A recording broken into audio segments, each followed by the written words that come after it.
Tes suara boleh. Assalamualaikum warahmatullahi wabarakatuh teman-teman.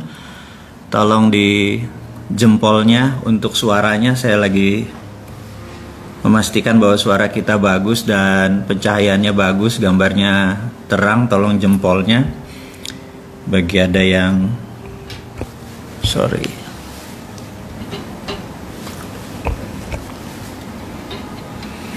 Oke, kita sebentar lagi akan on air.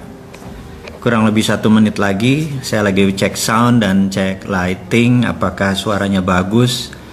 Dan teman-teman dimanapun Anda berada, tolong dikabari dimanakah Anda sekarang, apakah di rumah ataukah di Indonesia bagian timur, Indonesia bagian barat. Ada topik yang menarik nih, selama 2 minggu ya kita nggak ketemu ya. Jadi kita akan memanfaatkan waktu kita di minggu malam ini bersama-sama.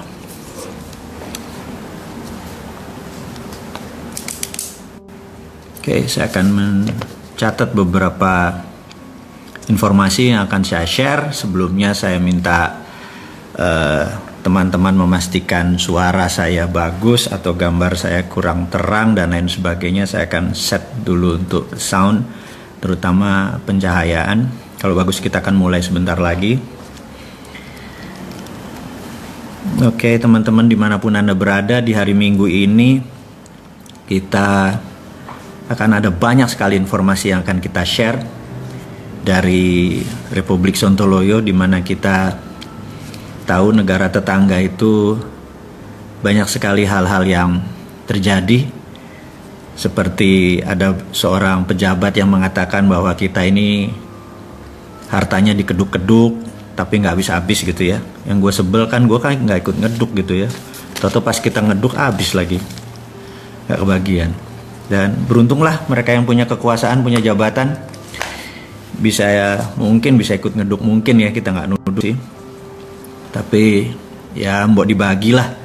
Kita lagi kena corona, lagi kena COVID, bisnis kita banyak yang bermasalah, negara tetangga mulai resesi, kita nggak mau ngeklaim resesi apa-apa, saya nggak tahu. Tapi teman semua, itu bukan masalah kita, yang penting kita happy, yang penting kita bisa menikmati minggu malam ini dan hidup kita bahagia, sejahtera dan lain sebagainya.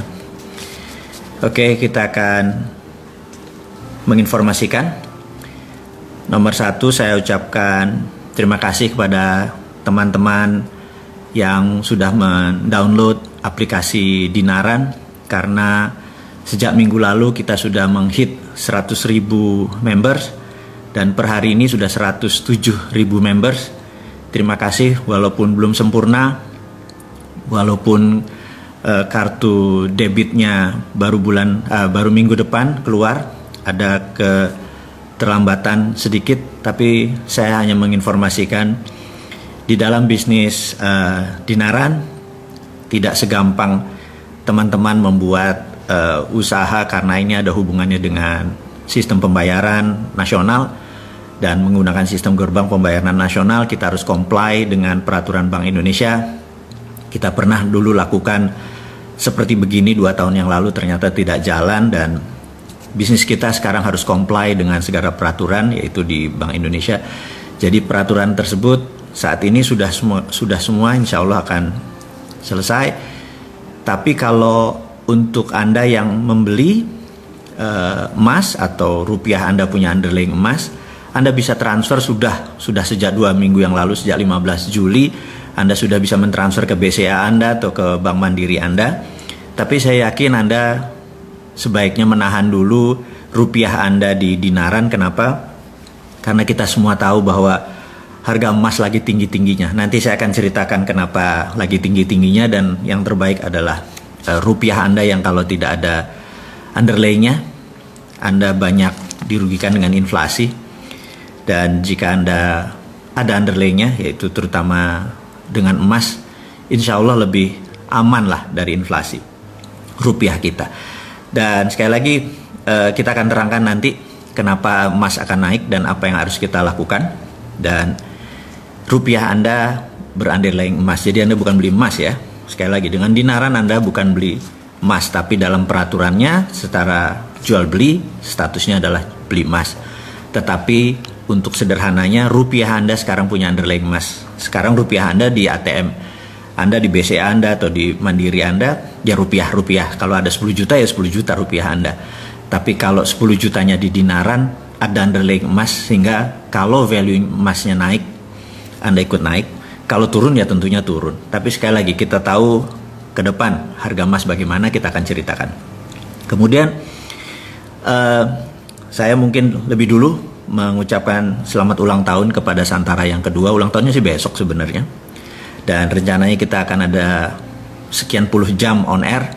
Dan saya akan ada waktu untuk on air juga, tapi khusus bicara bisnis. Kalau di hari Minggu ini kita bersama-sama semua menceritakan adalah geopolitik, geostrategi, bagaimana kita mengelola negara kita, plus bisnis Anda atau ekonomi Anda, bagaimana memanfaatkan problem-problem yang terjadi, dan kita akan selalu memberikan solusi. Jadi kita mengkritik iya, kita mengingatkan iya, tapi yang pasti kita memberikan solusi gitu ya. Kemudian ada lagi teman-teman, saya harus menceritakan dulu, ini kita belum masuk ke topiknya, di mana Road to Billionaire saat ini banyak sekali hoaxnya, banyak sekali tipuannya, di mana di marketplace dijual dengan sangat murah, 500 ribuan, tetapi kita tahu itu tidak ada subliminal programnya, karena kalau ini direkam lagi nggak akan jalan dengan baik. Tapi sekali lagi, orang berbisnis menggunakan nama kita, menggunakan produk-produk kita, kita hanya mengingatkan usahakan beli yang asli di Business Hack. Kemudian penting sekali pada saat ini untuk menegakkan bisnis, kita harus punya attitude. Jadi saya masih menyarankan teman-teman untuk membeli buku Bisnis Nggak Seanjing Itu Kawan, karena memang berbisnis harus pakai attitude, apalagi bernegara gitu ya. Dan Anda tahu attitude itu adalah do the right thing when no one see you. Jadi melakukan hal yang benar ketika tidak ada orang memperlihatkan atau tidak memperhatikan Anda. Jadi do the right thing when no one see you. Apalagi ada orang yang melihat gitu ya. Ya harusnya attitude-nya lebih baik, behavior-nya lebih baik, tidak mencuri, tidak ada hidden agenda dan lain sebagainya. Kemudian ada yang menarik, minggu ini saya 2 minggu ini yang jelas, saya urai pengalaman 2 minggu ini kepada teman-teman semua, mungkin akan ngaget-ngagetin gitu ya. Yang jelas impian kita secara video, kita videokan bahwa kita bertemu dengan beberapa pejabat tinggi negara yang the secret meeting that changed Indonesia. Nanti akan saya terangkan, stay tune terus ya bersama Bosman Sontoloyo ini. Nanti akan sampai sana dan saya juga surprise gitu ya.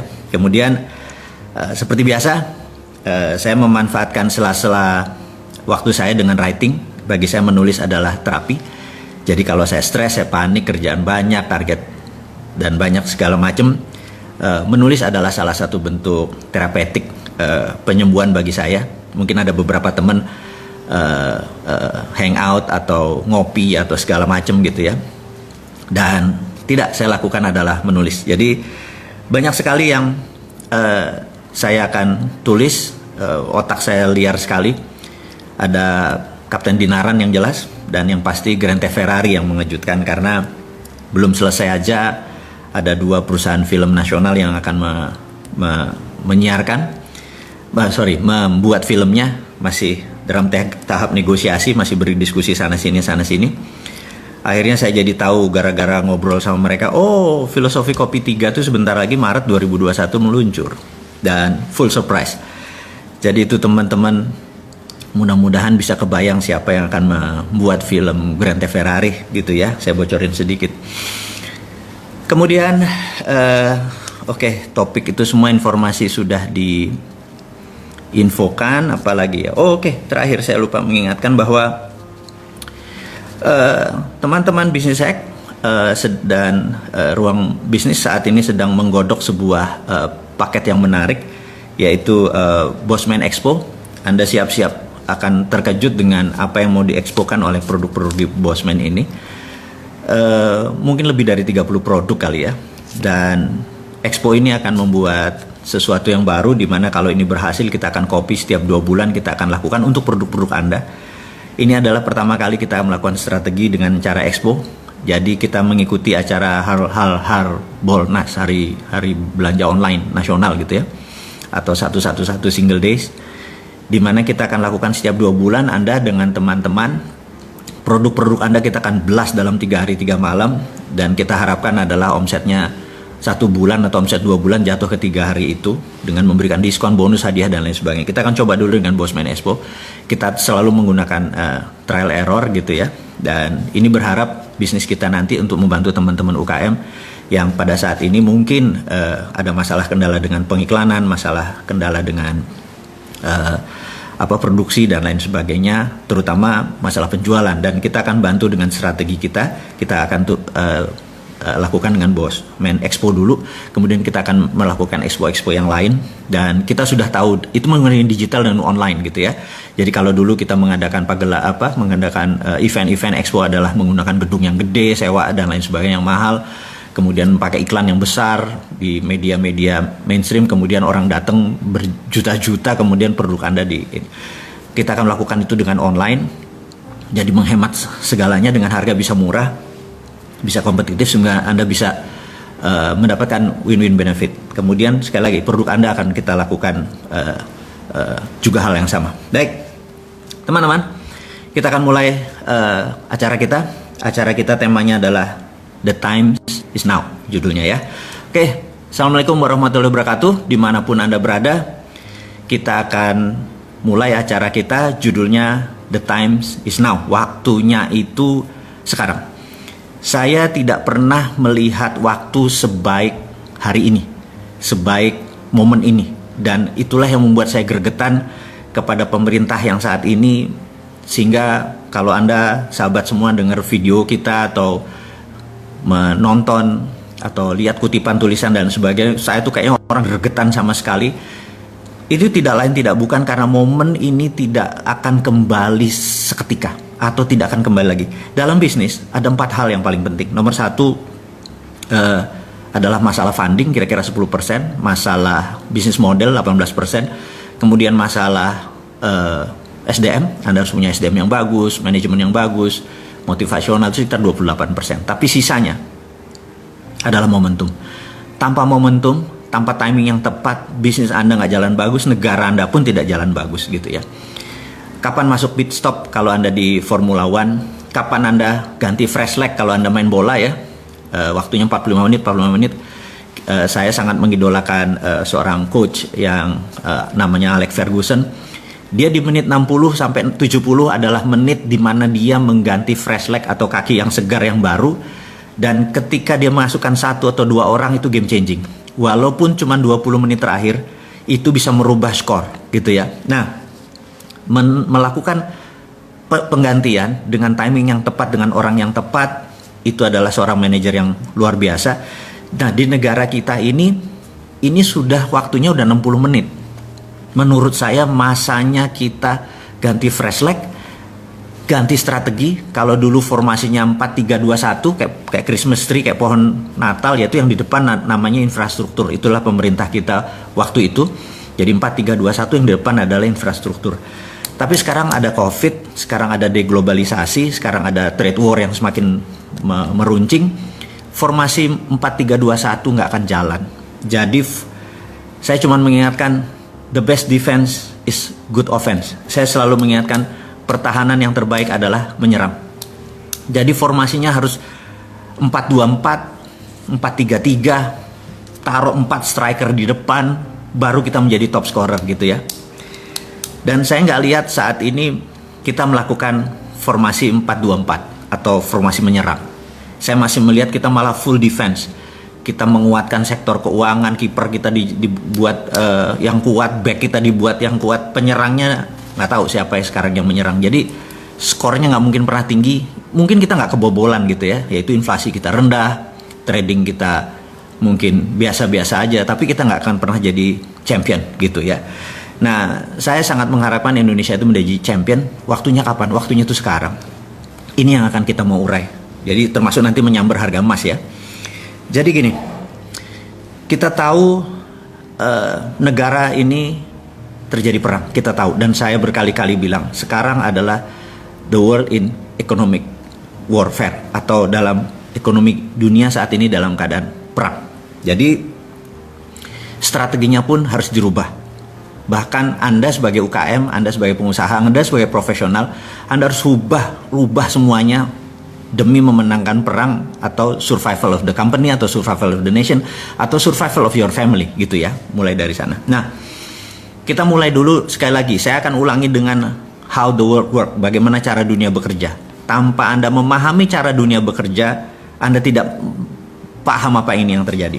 Jadi kita tahu di tahun 45 ada namanya global theater, atau apa global theater itu? Ya kayak tontonan global gitu ya. Kita tahu Amerika dari dulu berambisi menjadi number one country who rule the world, gitu ya. Ini harus saya ulang-ulang terus. Si ontohot, si kampret Amerika itu adalah negara yang dari dulu ingin menjadi negara yang control the world. Jadi mulainya dari 1900. Saya ulangi lagi ceritanya. Anda bosan-bosan, tetapi Anda akan paham maksud saya, sehingga tahu nanti apa yang harus dilakukan dengan bisnis kita. Bayangin, sesuatu yang besar nanti bawa ke bisnis kita. Bahwa waktu 1900, dunia dalam keadaan sangat genting waktu itu. Semua negara hampir dalam kondisi perang. Inggris adalah negara yang disebut the sun always shine. Jadi saking besarnya wilayah jajahan dia, kolonialisasi, kolon itu usus ya, dan menghasilkan shit gitu ya. Jadi kenapa disebut kolonialisasi, jadi ngerti kan? Oke, kita lanjut nanti. Jadi Inggris tuh besar, tapi semua di-challenge, semua negara men-challenge dia. Belgia, Portugis, Spanyol, Perancis, dan lain sebagainya. Sehingga Inggris merasa perlu ally.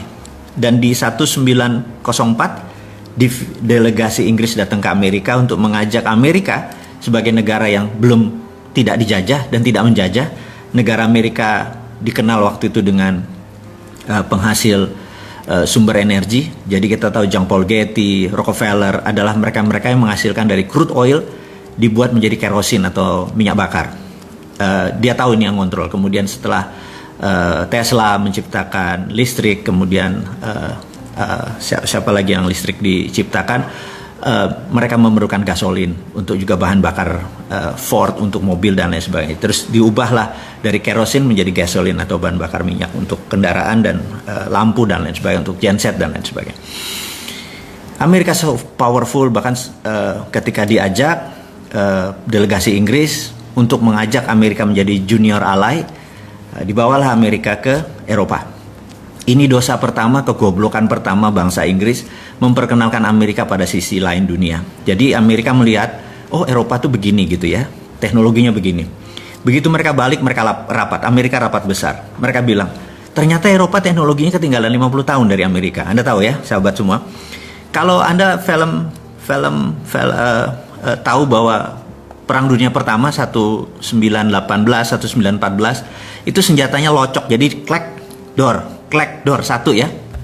Tapi Amerika sudah revolver, begitu nembak dek itunya muter sendiri, revolvernya muter sendiri. Jadi saya ingetin lagi bahwa kembaran saya itu film Last Samurai, si Tom Cruise, waktu dia bertempur terakhir dengan para samurai, itu Amerika sudah pakai tembakan yang dedet gitu ya, dan itu sudah otomatis. Jadi teknologi Amerika sudah 50 tahun lebih advance daripada teknologi Eropa. Amerika melihat ini adalah peluang untuk menaklukkan dunia. Kemudian 1906 Amerika pertama kali 1 jam terbang, jadi pesawat Amerika ciptakan. Dunia terpesona sekali lagi, dan sejak saat itu Amerika punya grand plan ini menaklukkan dunia, itu ya. Oke. Kemudian ketika tahun itu negara-negara jajahan, semua negara-negara jajahan wilayah Eropa itu diinfiltrasi oleh CIA untuk merdeka. Karena itu gerakan dunia hampir sama, mulai dari Afrika Selatan, India, Indonesia, Thailand nggak pernah dijajah, Malaysia, semua negara bergerak hampir sama di tahun 40-an, 45 puncaknya. Dan apa yang dilakukan oleh Amerika adalah strateginya yang namanya dekolonialisasi. Dekolonialisasi adalah Amerika ingin Eropa tidak kaya lagi dengan seluruh negara jajahannya dilepas, gitu ya. Karena itu Amerika mensupport kemerdekaan Indonesia, mensupport kemerdekaan banyak negara, mensupport. Sekali lagi ini bajingannya dia. Jadi jangan menganggap itu pahlawan ya. Dan itulah disebut global theater. Tanpa global theater ini Pak Karno ngambil momen gitu ya. Dia tahu Pak Karno saya bisa berulang-ulang menyatakan dari sisi lain seorang yang luar biasa. Dia ngelihat global theater ini dia manfaatkan untuk memerdekakan Indonesia. Nah, akhirnya semua negara merdeka. Gandhi di India, kemudian Zulfikar Ali Bhutto, kemudian di Amerika Latin dan lain sebagainya. Anda yang lebih pintar dari saya untuk pelajaran sejarah. Yang saya mau mengingatkan sekarang kita mirror, kita cermin tadi kita bawa. Nah, ketika China dengan strateginya pertama ingin menaklukkan dunia, karena penting China menaklukkan dunia, China melakukannya berbeda. Kalau Amerika dengan military approach atau pendekatan militer, China melakukan pendekatan dengan economic approach. Jadi dua-duanya melakukan kolonialisasi. Hanya China menggunakan kolonisasi 5.0 yang disebut economic approach. Amerika menggunakan military approach. Economic approach ini luar biasa karena tidak terasa. Bahkan kekomunisannya Cina pun tidak terasa, gitu ya. Kefasisan gerakan bernegara berideologi tidak bertuhan itu pun tidak terasa. Bahkan kita sekarang yang nganggap Hitlernya itu Trump gitu ya, bukannya yang tidak bertuhan gitu, yang fasis itu ya Trump gitu bukannya. Saya bukan pembela Trump ya, hanya diingetin aja bahwa betapa dahsyatnya propaganda itu bisa merubah mindset kita semua. Nah, tujuan kita sekali lagi bukan untuk menjelek-jelekkan putusan pemerintah, bukan, sekali lagi sabar ya, sabar. Ini tujuannya adalah kita supaya ekonomi kita Anda berdaulat, kita berdaulat, saya berdaulat gitu. Nah, balik lagi ke cerita kita 5.0 itu begini caranya. Mereka menggunakan strategi namanya closed loop. Closed loop itu begini. Kita kasih contoh Bali ya. Jadi kalau ada turis datang ke Bali, turis Cina nih terutama, apa yang dilakukan oleh kolonialisasi 5.0. Jadi dia beli hotel, kemudian dia beli restoran, kemudian dia beli kafe, kemudian dia beli tempat oleh-oleh, kemudian dia punya tour and travel. Begitu kapal dari China datang, dijemput oleh tour travel dia, bawa ke hotel dia, makan di restoran dia, terus nonton tari kecak, terus lihat ini segala macam 1-2, kemudian balik lagi. Itu adalah kolonialisasi 5.0 gitu ya. Dan mereka bayarnya pakai apa? Pakai Alipay. Pakai mereka digitalnya dia. Jadi nggak ada kita megang uangnya pun tidak gitu ya. Nanti semuanya interbank di dalam bank. Balik, itulah 5.0. Anda udah tahu, saya ulangi ini berkali-kali, tapi ini demi pemahaman saya harus ulangi berkali-kali. Kemudian apa yang dilakukan oleh misalnya di Sulawesi Selatan ada perusahaan tambang. Itu juga sama. Mesinnya dari Cina, produknya dari Cina, teknologinya dari Cina, uangnya dari Cina, TKA-nya dari Cina. Bayar pun pakai yuan gitu ya. Jadi yuan mendadak menjadi cadangan devisa. Saya bilang kok bisa ya segitu naifnya kita menerima cadangan devisanya kita pakai yuan gitu ya. Dan saya sih nggak setuju, tapi monggo ya Pak, kalau pemerintah ngambil itu sebagai sebuah kebenaran versi dia, mereka bertanggung jawab. Kita cuman sisi lain, the other flip of coin, sisi lain dari koin kita lihat kan, bos ini bos gitu ya. Nah, itu adalah close loop. Tujuan mereka adalah mereka itu lahannya terbatas, produksinya terbatas. Berapa ton mereka sehari perlu telur, berapa ton mereka sehari perlu pangan, berapa ton mereka perlu sumber daya alam mereka untuk membuat pabrik-pabrik mereka berjalan. Mereka memerlukan kuasi teritori atau perluasan teritori, gitu ya, kuasi teritori. Dan kita tahu bahwa kalau how the world work adalah cara dunia bekerja adalah Eropa adalah negara produsen, Amerika adalah negara produsen, kemudian sumber bahan bakunya dari Afrika untuk Eropa, sumber bahan baku Amerika Latin untuk Amerika Utara, dan Asia kebanyakan adalah market. Jadi begitu China jadi produsen, maka China harus punya sumber bahan baku. Jadi Asia Tenggara adalah targetnya China. Jadi yang tadinya, dan ingat, beda market. Kalau negara itu dijadikan market, negara tersebut nggak boleh miskin, nggak boleh kaya. Jadi di trap antara 3.500 sampai 5.000. Tapi kalau negara bahan baku itu harus miskin. Seperti Afrika harus miskin, Amerika Latin harus miskin, penuh dengan hutang. Amerika Latin penuh dengan hutang. Dan jadi mengapa kita di trap? Karena kita negara penghasil untuk negara produsen. Kita nggak boleh jadi negara produsen. Ini kurang ajar. Ini namanya 5.0. Nanti saya ceritain bagaimana kurang ajarnya on to hot Amerika gitu ya. sabar. Jadi balik lagi kita ke penyeimbang sekarang, penyeimbang. Apa yang Amerika lakukan? Amerika sama bangsatnya gitu. Jadi bayangin dia saat ini negaranya sejak tahun 71 memprinting dolar tanpa underlying emas gitu ya. Nah, yang terjadi adalah nilainya. Jadi apa underlyingnya? Underlyingnya adalah hutang. Nanti teman-teman saya kasih berapa hutang dunia yang menjadi underlying IMF to print money-nya dolar. Kurang ajar nggak? Saya ulangi lagi ya. Saya akan kasih kepada teman-teman link yang setiap detik itu akan nambah karena beban bunga dan besarnya pinjaman uang negara-negara asing untuk jadi underlying-nya IMF untuk dolar printing money. Jadi dolar printing money-nya pakai dolar. Jadi gini, misalnya negara Papua Nugini, ini kita lepas pakai ini ya strateginya obor. Papua Nugini pinjam uang dari IMF katakanlah 4 billion dolar gitu ya. Di pembukuannya di sini adalah hutang, di sini adalah pemberi utang IMF. IMF minta Amerika print, cetak kasih ke sini. Berdasarkan apa Fed ngeprint? Berdasarkan hutangnya Papua Nugini. Begitu Papua Nugini membayar balik, itu menjadi asetnya IMF. Kita tahu kan 26% pemilik IMF adalah Amerika dan untuk voting right-nya perlu 75%. Saya ulangi lagi. IMF itu untuk mengambilkan resolusi perlu 75% suara.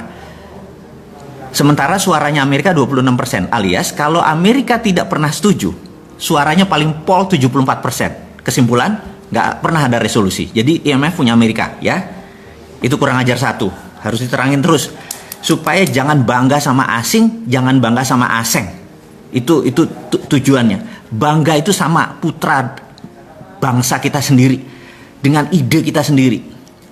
Dengan teknologi kita sendiri. Mau boleh kampungan, mau nggak efektif, tapi hasil produksi bangsa ini. Kalau itu disupport, kita menjadi negara besar. Jangan bilang, bangsa Indonesia nggak efisien mesinnya. Attitude orang Indonesia males. Ya lu yang buat males. Lu hakimi kita dengan kayak gitu ya. Sebagai bapak bangsa, Anda harus menjadi seorang bapak gitu ya.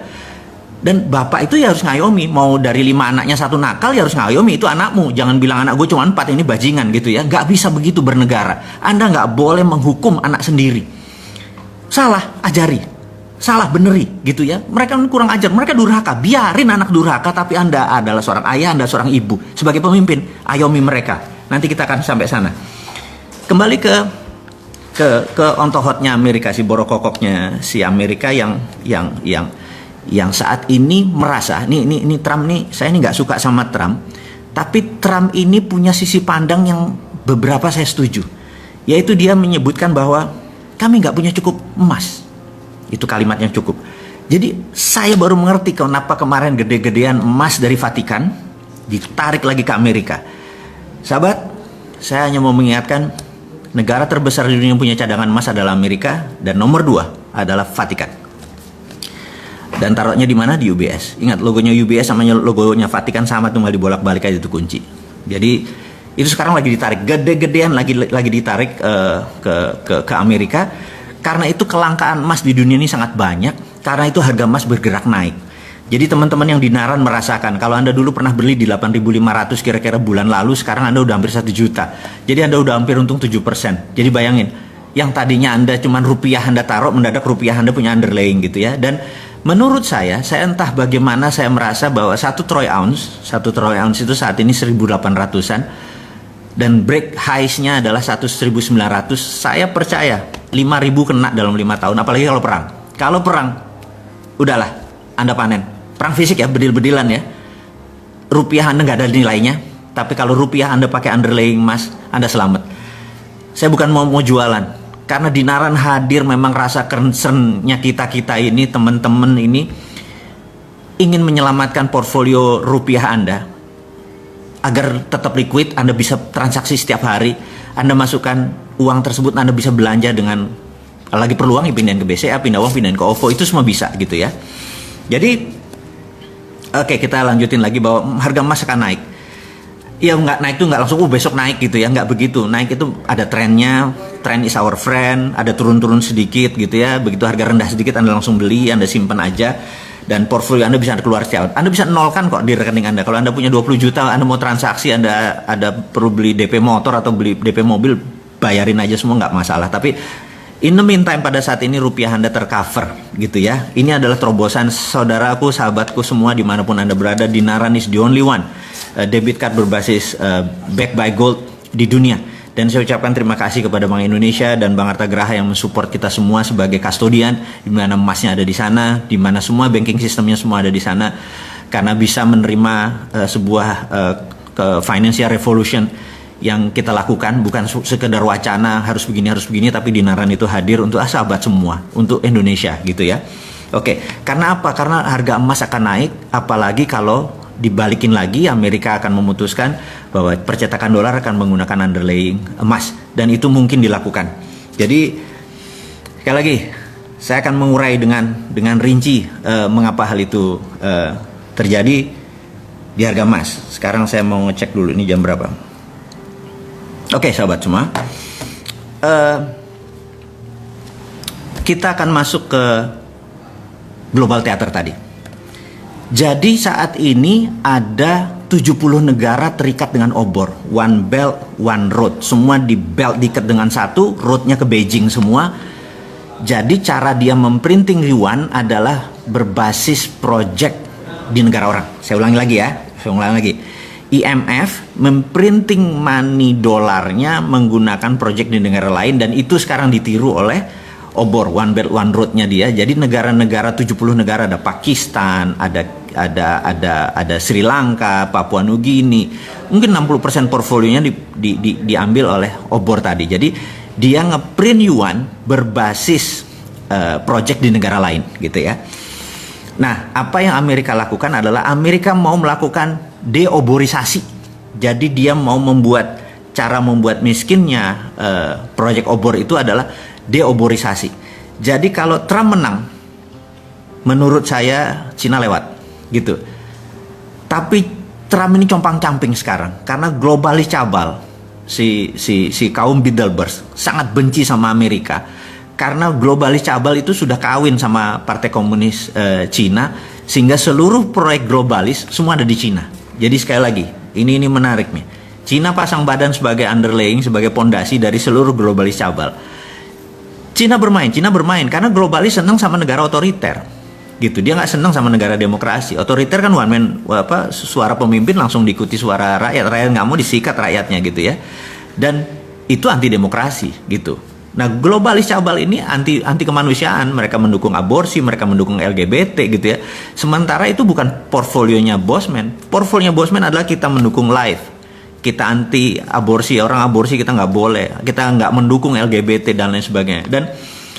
Dan ini mau clear, saya mau katakan. Jadi sekali lagi, Indonesia harusnya bagaimana gitu ya? Saran saya, Indonesia adalah tidak ke Amerika, tidak ke Cina, tapi bukan netral. Sekali lagi, ini harus diingat nih. Netral itu artinya nggak ada posisi. Nah, kita harus ambil posisi. Jadi saya berharap Indonesia ke depan memanfaatkan konflik kisruh ini. Saya udah pernah cerita tentang choke point. Sekarang kita nggak bicara itu. Kita ada lagi untuk menyelesaikan masalah itu adalah, nah ini. Jadi sahabat semua, kira-kira 2 minggu yang lalu saya membuat video yang ternyata sangat menggemparkan, karena video itu adalah The Secret Meeting That Changed Indonesia, di mana saya terinspirasi dengan peristiwa tahun 89, di mana ada The Secret Meeting That Changed China, di mana Cina merubah center of gravitatis atau pusatnya dari menjadi independen, menjadi tidak bergantung pada IMF. Dia punya ukuran sendiri, dia punya hukum dagang sendiri, dia punya meteran sendiri, dia yang dia lakukan dan membuat China sebesar sekarang. Dan itu sebenarnya saya sangat terinspirasi dengan China, bahwa Indonesia waktunya sekarang. Kenapa waktunya sekarang? Saya mau terangin. Nomor 1, 2 negara lagi perang, dan ini adalah perang benar-benar pasti terjadi. Dan begitu mereka memenangkan perang, misalnya Tiongkok memenangkan perang, ya sudah, dunia akan rule by Tiongkok. Kemudian kalau Amerika menang, ya rule by Amerika gitu ya. Dan kita tahu bagaimana Amerika rule the world-nya gitu ya. Nah, sekarang who will win? Pertanyaannya, siapa yang akan menang? Dimanapun perang panjang, syaratnya ya. Kalau perangnya panjang, dua-duanya hancur gitu ya. Maka itu saya mungkin orang yang paling aneh mengharapkan ini perang fisik, benar-benar tembak-tembakan dan perangnya lama. dunianya hancur dua-duanya, ini kesempatan kita unggul. Itu satu. Yang kedua adalah kita ini mau mengingatkan Pak Jokowi. Pak Jokowi, Anda orang paling beruntung sedunia. Di mana Anda saat ini mempunyai suara di partai itu lebih dari 60%. Bahkan saya menduga lebih dari 70%. Kalau Anda udah dapat 70%, 2/3 suara lebih, Anda absolut. Dan ini bagus. Kenapa bagus? Karena kalau politiknya gonjang-ganjing Anda nggak kontrol, Anda tidak bisa melakukan apa yang akan kita sarankan. Ya, jadi saya ada dua. Nomor satu, kenapa saya sebut time is now? Time is now gitu ya. Pak Jokowi nggak bisa, saya sengaja sekarang bicaranya kepada pemimpin tertinggi yang secara sah Anda berkuasa. Saya mau mengingatkan, Pak, ini perang. Gitu ya. Perang ini Anda harus ubah seluruh pemainnya yang jago perang. Gitu. Percaya saya, kalau Anda masih pakai tim yang lama bukan tidak dipakai, tapi Anda harus punya tim cadangan baru yang untuk menggunakannya. Jadi gini Pak Jokowi, Anda punya kekuasaan sangat absolut dan itu luar biasa. Di negara demokrasi Anda dapat 2/3 suara atau lebih. Ini momennya, itu satu. Kedua tadi, negara besar lagi perang, yaitu China sama Amerika lagi perang. Karena perang besar ini terjadi, mereka sebenarnya fokusnya di negara masing-masing. Mereka nggak fokus sama Indonesia. Ditambah lagi. China sekarang ada hujan yang hampir 30 hari. Begitu salah satu dam besar jebol, China dipukul dari dalam. Dan Amerika ada COVID di dalam negerinya, gitu ya. Jadi dalam negeri masing-masing bermasalah nih, gitu. Kemudian luar negerinya mereka perang. Mereka nggak mungkin mikir tentang Indonesia.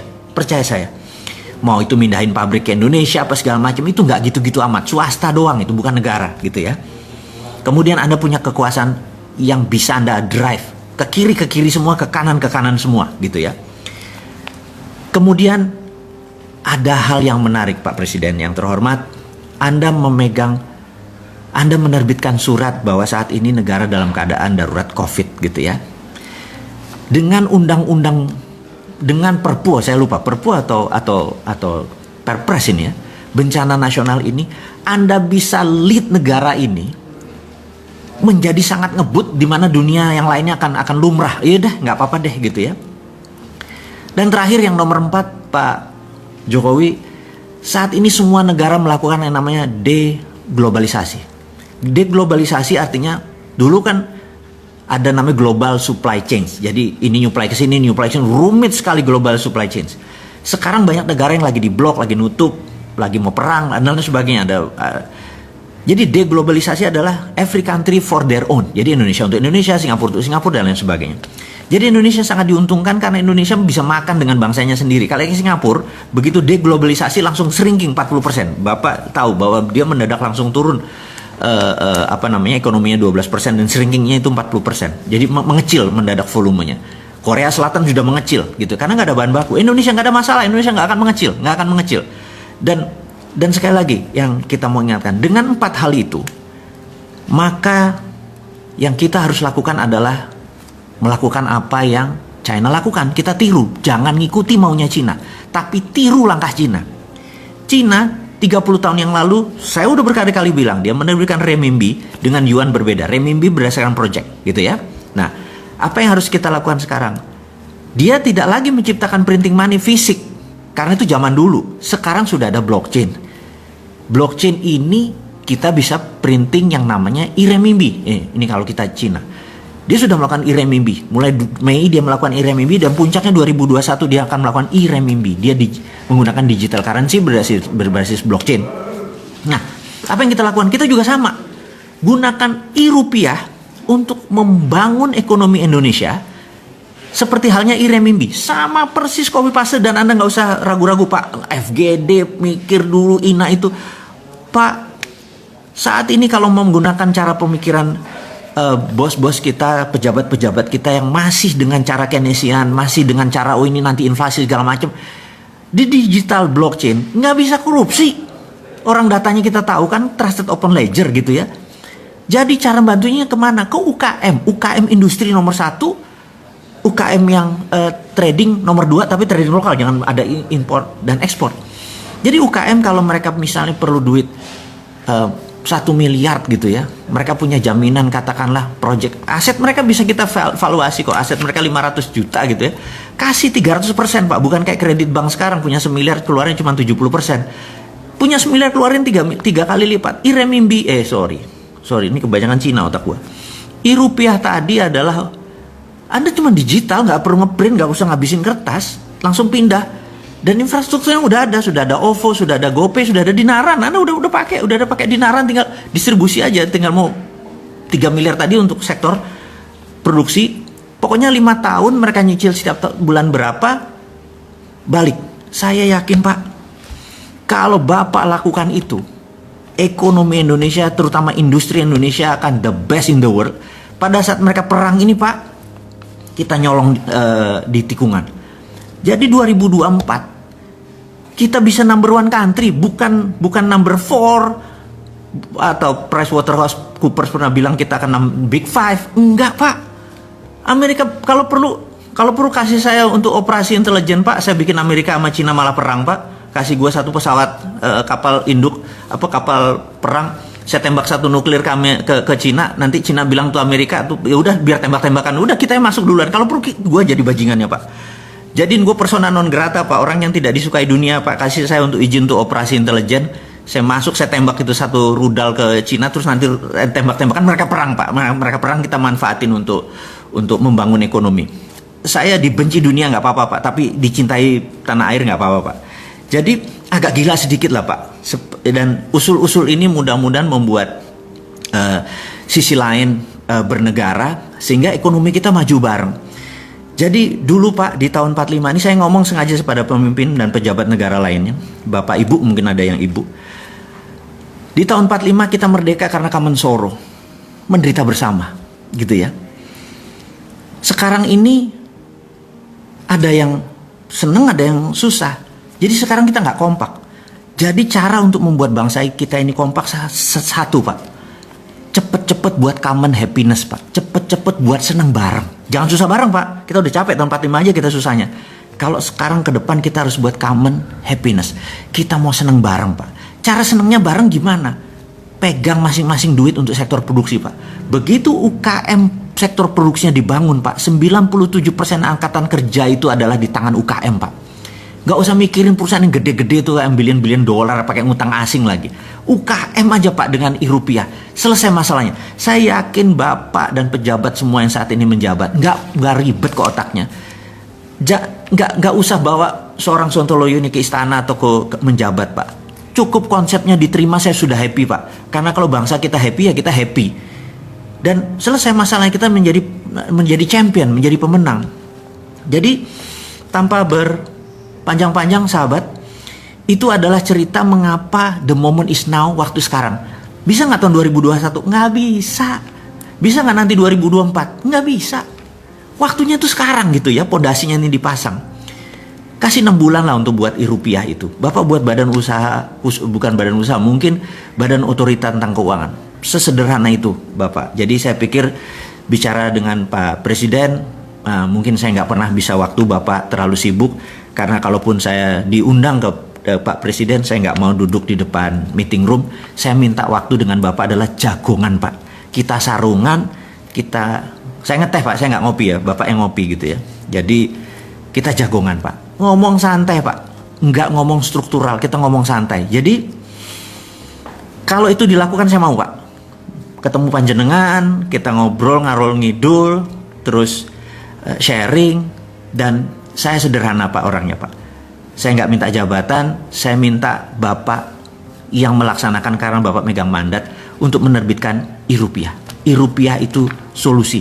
Semua infrastrukturnya ada Pak. Dan saya tahu tim Bapak kuat gitu ya.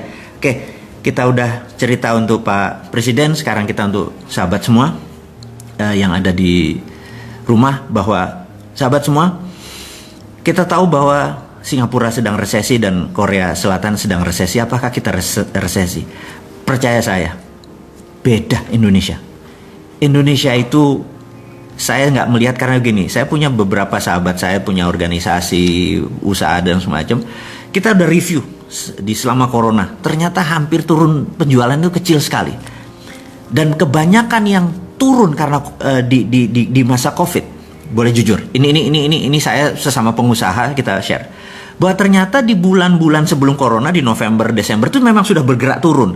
Jadi saya ngobrol sama teman-teman, saya bilang, lo banci kalau lo mengatakan gara-gara corona bisnis lo turun. Jujur deh, bahwa sebelum corona lo udah turun kan? Iya. Nah, itu sahabat semua, bahwa sebenarnya sebelum corona ada yang sudah mulai bergerak turun. Itulah yang kebanyakan yang kena. Tapi kalau yang sebelum corona biasa-biasa, setelah corona turun sedikit, habis itu naik lagi sekarang gitu ya. Nah, jadi ke depan jangan takut teman-teman, gaspol aja semua. Jadi apapun usaha Anda, gaspol, Anda produksi gaspol aja gitu ya. Nah, saya ingin menceritakan sedikit apa yang membuat saya exciting gitu ya. Jadi saya bersama beberapa teman nanti akan membuat suatu bidang baru. Sekali lagi ini udah nggak bicara geopolitik, kita bicara bisnis dulu karena saya pengen menolong teman-teman UKM ini dengan aksi nyata gitu ya. Teman-teman, kita tahu kalau kita beriklan menggunakan keluar uang di Facebook Ad, kita ngulang di IG, mengeluarkan uang di TV, dan itu biayanya mahal. Dan ada tempat yang luar biasa yang tempat tersebut murah, tapi saat ini belum dikelola dengan benar. Jadi rencana kita ke depan, kita akan punya platform baru di mana jualannya adalah numpang di para selebriti. Selebriti ini anggap kita ambil sahabat saya namanya R aja. Satu bulan itu 300 juta viewer dia, gitu ya. Kemudian ada A, ada G, gitu ya. Ada beberapa A, ada S gitu ya. Saya lihat namanya ada D, terus kalau di total ternyata lebih dari 600 juta viewer per bulan. Dan Anda tahu kalau 600 juta itu viewer TV mana? TV itu kalau rating 3 tuh penonton 3 juta gitu. Kalau net TV ya 1, gitu juta. Ini kalau ratingnya 60 jadinya gimana? Yang nonton 60 juta, 600 juta gitu ya. Gitu ya. Nah, dulu kalau beriklan sama mereka sebagai endorser Anda bayarnya mahal. Percaya saya. Dengan 2 juta sekarang mereka mau. Gitu. Dengan 5 juta sekarang mereka mau. Dan Anda di view sama 5 juta orang. Ini terobosan karena yang kita lakukan adalah demokratisasi produk. Jadi daripada mereka beriklan satu orang bayar 50 juta untuk jadi endorser ke dia mau terima 2 juta tapi sekali ngiklan ada 20 perusahaan, dia dapat 40-50 juta juga, kali 30 hari dia 1,5 miliar juga. 1,5 miliar juga. Anda mulai paham maksud saya. Dan kami akan buat apps-nya. Ini semua akan menjadi terobosan karena mereka concern atau mereka peduli dengan sahabat semua UKM ini. Jadi sekarang Anda beriklan boleh dengan Facebook Ad, boleh dengan TV nasional, tapi ini kita akan menjadi the new MCN, namanya multi channel network. Jadi kita bisa pakai seluruh sosial media dan harganya demokratisasi. Anda mulai ngerti maksud saya? Ya, nanti surprise selalu berlanjut. Jadi harus ada sesuatu yang baru dari Bosman. Dan Anda melihat foto-fotonya udah mulai lihat, oh sama ini ya mau join, sama ini mau join. Jadi kalau top 20 trendsetter di dunia sosial media mendadak bekerja sama-sama kita dan mereka mau melakukan demokratisasi, produk Anda kira-kira bakal laku apa enggak? Itu aja jawabannya. Dulu Anda masang iklan tuh 20 juta per 20 detik di TV nasional. Penontonnya berapa? Anggap acara yang paling top, paling juga 5 juta gitu. Sekarang Anda dengan harga yang lebih murah, lebih mungkin cuman 30%-nya Anda bisa mengiklan. Anda mulai kebayang ya apa yang akan kita lakukan. Dan ini semua kami ciptakan adalah untuk teman-teman semua agar menjadi berdaulat. Jadi ini adalah new concept, new business model di mana market share-nya atau viewer-nya lebih besar dari TV nasional. Terobosan, dan kita terus menciptakan konten-konten. Sekali lagi kita nggak menciptakan konten, mereka yang punya konten dan mereka yang ciptain konten. Jadi talent sudah ada, konten sudah ada, tinggal Anda produknya mana gitu ya. Bapak, Ibu, sahabat semua, Anda mulai kebayang bahwa bisnis jadi simpel kalau sama Bosman, dan syaratnya adalah murah tapi demokratisasi, murah tapi banyak gitu ya. Jadi budget Anda mengiklan, katakanlah sebulan berapa, Anda pasti mengiklan. Kalau Anda punya produk, Anda pasti mengiklan gitu ya. Dan kalau iklannya misalnya dulu Anda keluarkan 10 untuk mendapatkan 30, sekarang kalau iklannya diturunkan jadi separuh tapi itunya naik 2 kali lipat, Anda mau nggak gitu? Dengan apa? Platformnya ini yang kita gunakan adalah bergabung dengan teman-teman yang merupakan konten terbaik. Jadi mudah-mudahan kebayang apa yang akan kita lakukan, dan itu semua nanti kita akan bicarakan pada saat Bosman Expo. Ini ada surprise buat Anda semua. Dan berikutnya yang akan kita bicarakan adalah Saya akan menantang teman-teman untuk membuat TV channel baru atau YouTube channel baru. Dan saya akan minta konten-konten Anda, saya akan menantang konten Anda untuk mengisi. Saya cuma ngasih pengandaian gini. Kalau kita punya 50 channel nih, kalau kita bersama-sama, ada berapa orang nih sahabat kita sekarang? 12.000. Yuk kita buat channel bareng-bareng ya. Kalau kita punya 50 channel di YouTube, dan kita ngambil dari AdSense saja, ngambil dari iklannya aja. 50 channel, di mana satu hari viewernya 100.000 aja. Gitu ya. 100.000 bukan angka yang ajaib. Ada cara banyak untuk kita beramai-ramai untuk membuat 100.000 viewer per konten kita. Jadi kalau 50 acara atau konten ditonton 100.000 sehari, itu 5 juta per hari, dikalikan 30 hari, itu 150 juta. 150 juta viewer itu dari AdSense antara 2 sampai 3 miliar. Ada yang mau ikut? Banyak yang akan kita buat dan modalnya murah-murah. YouTube-nya pasti laku karena kita udah tahu algoritmanya, kita udah nemu ini, dan produk itu akan banyak sekali. Saya kasih contoh misalnya. Saya akan buat kalau Anda mau join boleh, kartun horor gitu ya. Serial. Lucu, horor, serem tapi nggak berdarah-darah, kartun. Musiknya bagus, ini bagus, murah biayanya gitu ya. Ini saya kasih contoh. Kemudian kartun Kapten Dinaran, bentar lagi akan launching.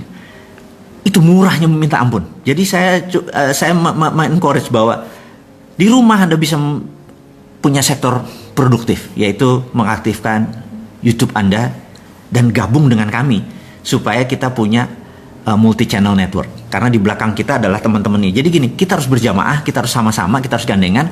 Dengan gandengan bersama-sama itu namanya demokratisasi. Kita menjadi bareng-bareng dan apa-apa jadi murah gitu. Apa-apa jadi bareng-bareng. Coba kalau Anda mengiklan ke satu orang, katakanlah seorang artis cewek terkenal, ngiklan di tempat dia bisa 50 juta dan belum tentu dapat 1 juta yang lihat. Tapi kalau itu dipecah di 10 artis, termasuk Anda punya YouTube channel, mungkin dengan 20 juta penontonnya udah 2-3 kali lipat, mungkin dengan 10 juta.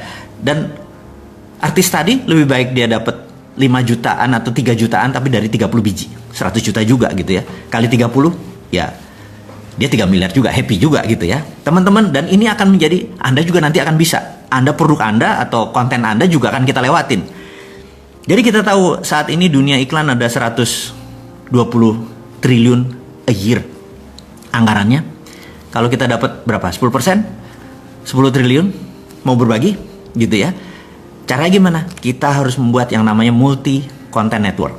Dan saya membuka tawaran ini semua ke Anda semua, dan kalau mau menghubungkan saya nanti kasih nomornya, nanti di IG channel kita akan kasih tahu.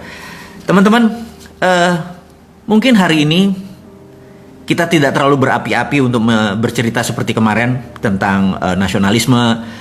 Tapi itu adalah ciri kita. Kadang-kadang kita bicara bisnis, karena itu bagian part of our life. Kadang-kadang kita bicara kesehatan, kadang-kadang kita bicara geopolitik, kadang-kadang keulang lagi cerita tentang dunia bahwa kita harus tahu. Tapi sekali lagi di ujung acara ini, di ujung sesi ini, saya mengingatkan bahwa waktu itu adalah sekarang. Kita yuk bareng-bareng ngingetin pemerintah bahwa yuk terbitin e-rupiah karena ongkosnya hampir nggak ada. Tidak ada ongkos cetak-cetak. Inflasi mungkin bisa dikontrol karena tidak ada bunga. Jadi inflasi kalau ya ini bunganya 5%, bunganya 3%, nggak ada. Di dalam e-rupiah tidak boleh pakai bunga. Jadi bukan sekedar negaranya ini jadi syariah gitu ya, untuk beberapa teman yang memahami bahwa bunga itu adalah riba. Ini jelas tidak ada ribanya, tidak pakai bunga, pakai e-rupiah. Dan karena ini trusted open ledger pakai blockchain, nggak bisa dikorup karena kemana uangnya jalan mendadak. Oh kok ke Bosman ada nih, dia korup nih.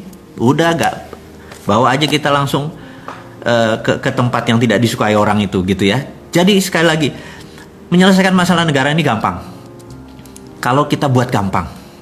Jadi pakai common sense, pakai hati lapang, pakai keterbukaan. Teman-teman, akhirul kalam, saya ucapkan terima kasih sudah bersama-sama dengan saya di hari Minggu yang ceria ini. Kita akan ketemu mungkin minggu depan atau 2 minggu dari sekarang. Tetap semangat, selalu berprasangka baik, gunakan protokol COVID setiap hari. Kita akan berbisnis, siap-siap kita akan informasikan tentang media multimedia content network. Siap-siap ada produk baru dari Bosman, dan sekali lagi itu adalah untuk Anda semua. Akhirul kalam, saya ucapkan terima kasih. Wassalamualaikum warahmatullahi wabarakatuh.